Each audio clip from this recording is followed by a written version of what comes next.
Ngwino nkwereke nawe uburyo wafata ifoto yawe ubona amenyo atameze neza cyangwa se amenyo adasa neza, ukaba wayifata amenyo yawe ukayagira neza kandi mu buryo bworoshye. Reka dutangire nkwereke. Iyi ni ifoto bampaye ni editinga, ariko urabona amenyo y'uyu muntu ntagasa neza. Reba uburyo aya menyo ameze, urabibona. Reba uburyo nayahinduye, reba uburyo asa. Urabona ni ibintu bitandukanye cyane.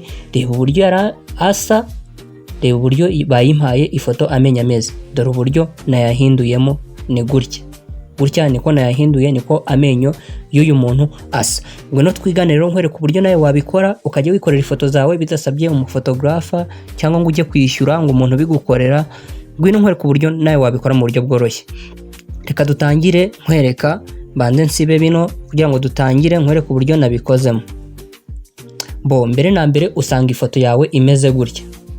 Ni gutyo usanga ifoto yawe ukimara kuyishyira muri Adobe Photoshop, ni gutyo uyishyiramo.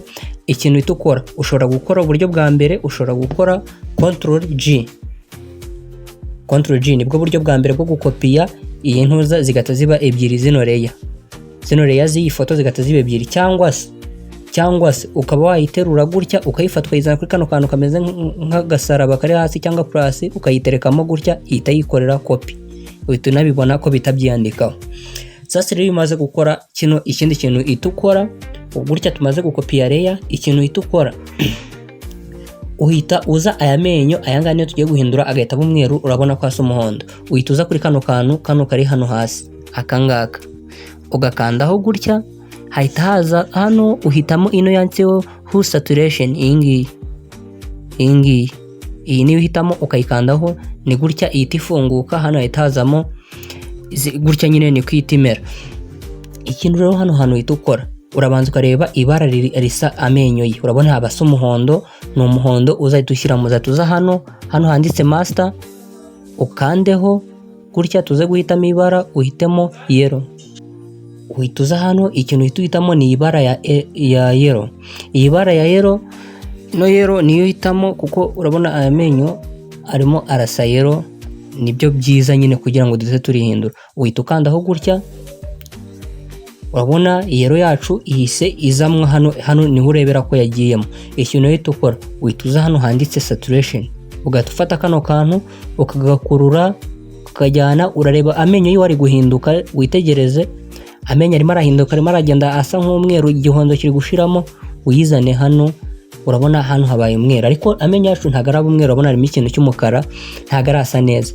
Ikintu uhita hano handitse lightness, ugahita ufata hano lightness ukayongera, uyijyana hariya. Urabona n'amenyo gusa ari guhinduka, urabona amenyo ari kugenda umweru. Lightness none uyizane hano, urabona amenyo yacu abaye umweru, arasa neza cyane. Urabona ni gutyo ubundi umuntu aba agomba kubikoramo nk'umuntu w'umuprofessional.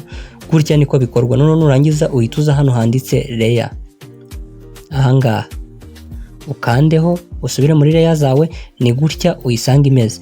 Reba uburyo ifoto yacu yari imeze, amenyo yasaga igihondo cyinshi cyane.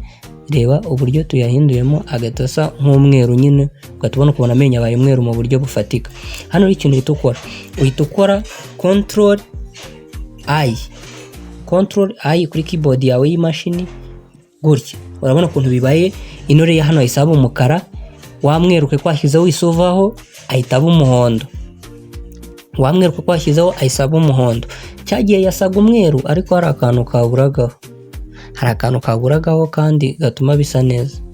Urahita uza hano ahangaha, hano urabona nyine tumaze gukora Ctrl+I yabaye umukara.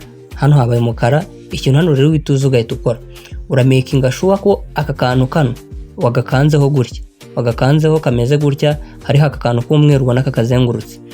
Nurangiza uhita uza hano uhitemo brush tone. Iyi ngiyi umakinga sure ko hano hejuru hari umweru, hasi harimo umukara. Makinga sure ko ariko bimeze. None hano ikintu uhita ukora, uhita utangira gusiga hano aya menyo, ukatutangira gusiga. Urabona arimo araba umweru, kandi nta handi hantu hari guhinduka amenyo gusa, ko niyo turi kweditinga yonyine. Amenyo niyo nyine turi kweditinga, niyo nyine ahita aba umweru. Urabona amenyo yacu ari gusa neza, cya gihondo kiri gushiraho twagihanaguyeho. Urabona cyashizeho cya gihondo cyari kiriho cy'umweru kuri ya menyo.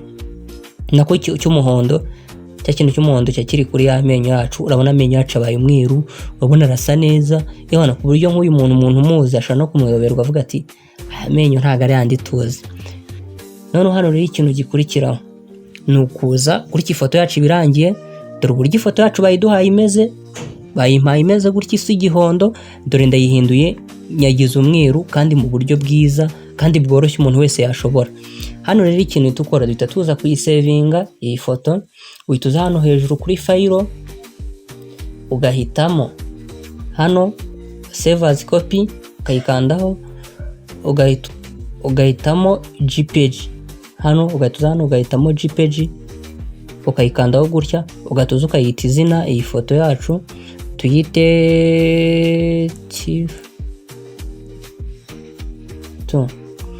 none ikintu uhita ukora rero uhita uza ugahitamo folder y'ahantu ushaka iri bujye. Ngereka nyishyiremo hano muri image folder y'ahantu iri bujye, ugakandaho gutya bahita bakuzana gutya maximum, umenyeka ko harimo maximum hano kuza akaba 12, ukemeza gutya ifoto yacu ibigiye ahantu muri folder wayiyemejemo iri bujyemo. Rero nimba ari bwo bwa mbere wari ugeze kuri no channel, ibuka ukore subscribe kugira ngo ujye ubasha kubona andi masomo menshi tukwigisha kandi azanagufasha. Ikindi ukande like nimba iyi video ubona hari ikintu gihindutse kuri wowe, kandi ndetse unanyandikira no muri comment ntugende utabikoze. Indi video nakora ikurikiraho iyi ngiyi nakwigisha, kandi unambwire nuko iyi video uyibonye. Urakoze cyane.